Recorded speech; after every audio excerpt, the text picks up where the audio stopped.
Assalamualaikum warahmatullahi wabarakatuh. Selamat pagi anak-anak. Bagaimana kabar kalian pagi ini?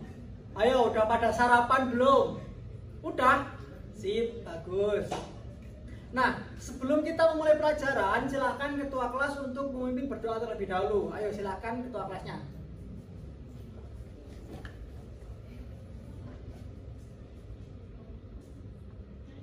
Amin.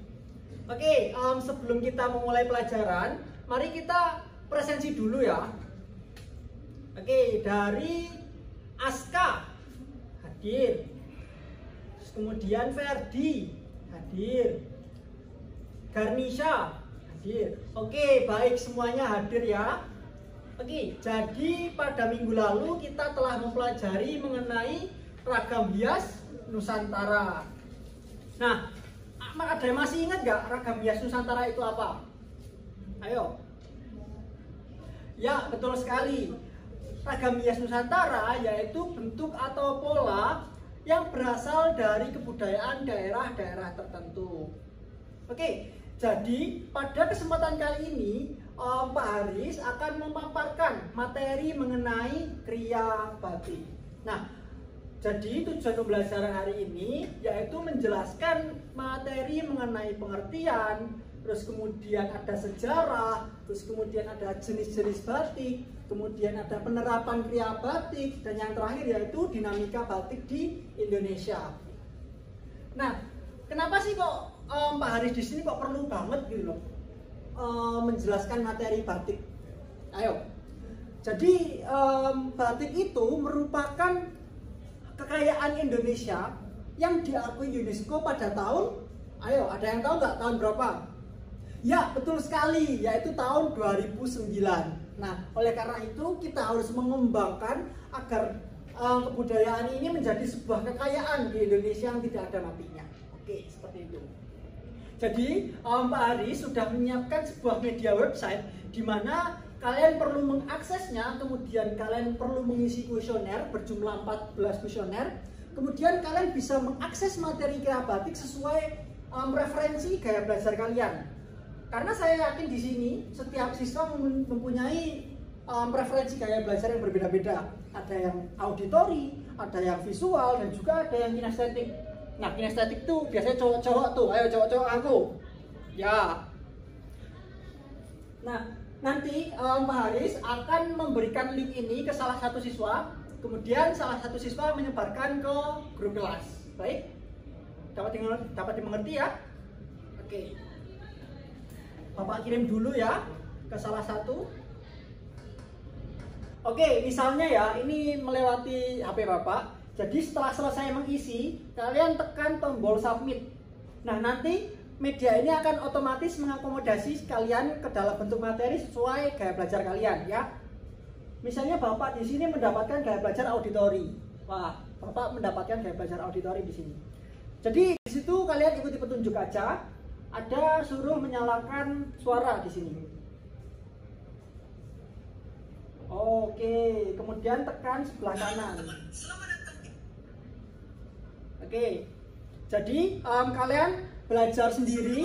Kalau ada kesulitan silahkan angkat tangan atau maju ke depan temui Bapak, tanyakan apa yang ada kendala-kendala kalian ya.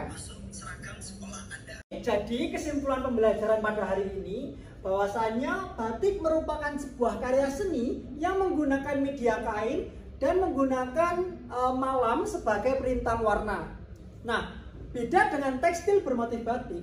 Tekstil bermotif batik itu menggunakan teknologi yaitu printing. Jadi tidak menggunakan malam sebagai perintang warna. Jadi anak-anak di sini tahu ya perbedaan dari tekstil bermotif batik dan juga batik asli. Oke. Jadi kita akan bahas di sini ya. Kuis yang pertama bahwasanya apakah seragam batik di SMA Negeri 1 Pagak dapat dikatakan batik secara konsep? Ayo ingat, konsep batik itu merupakan sebuah seni yang menggunakan perintang warna. Ayo di sini yaitu ada Fatma. Fatma, mana Fatma? Oke, di situ. Batik ini merupakan batik yang berkonsep. Batik Semapa mungkin merupakan batik yang dibuat dengan berdasarkan filosofi yang di sana terdapat burung, cicak hijau, dan sukun.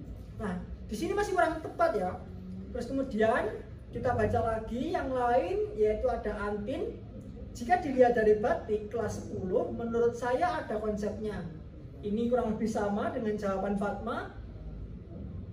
Nah, di sini kesimpulannya bahwa kalian masih rata-rata belum mengetahui ya secara konsep bahwasanya batik itu merupakan sebuah karya seni yang menggunakan malam sebagai perintah warna, bukan konsep batik secara gambar, secara visual. Jadi secara konsep harfiah bahwasanya batik itu merupakan sesuatu hal yang menggunakan malam sebagai pembatas warnanya. Oke, dapat dipahami ya? Oke, jadi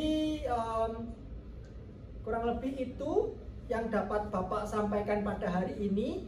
Untuk minggu depan kita akan praktik membuat batik. Nah, kalian perlu menyiapkan alat dan bahan yang digunakan untuk membuat batik pada minggu depan. Yaitu yang pertama ada kertas gambar A3, nggak boleh A4. Udah SMA kok masih A3 ya, masih A4 ayo. Kertas gambar A3. Terus kemudian yang kedua ada pensil, yang ketiga ada spidol, yang keempat boleh bawa penghapus, boleh bawa tambahan yang lainnya seperti pewarna dan lain-lain. Oke? Kurang lebih itu ya. Silahkan dicatat minggu depan dibawa untuk praktik membuat motif batik. Jadi pesan Bapak di sini, batik adalah kebanggaan dari bangsa Indonesia. Jadi dengan mengenalnya, dengan ikut menjaga, kita merupakan sebuah generasi yang ikut serta dalam melestarikan batik dalam kedepannya. Nah, oleh karena itu kita juga perlu untuk mempelajari batik dan juga perlu mengembangkan batik agar dapat terus lestari dan juga terus berkembang. Ya, demikian yang dapat Bapak sampaikan, bahwasannya batik merupakan sebuah seni yang perlu kita lestarikan untuk menjaga kebanggaan dari bangsa Indonesia. Nah, oleh karena itu kita sebagai generasi muda kita harus terus berjuang, terus mempelajari dan terus mengembangkan materi gerak batik. Terima kasih atas perhatiannya. Silahkan ketua kelas memimpin untuk berdoa, terus kemudian kita pulang. Ya, silahkan. Amin. Silahkan boleh meninggalkan kelas ya. Bapak akhiri. Wassalamualaikum warahmatullahi wabarakatuh.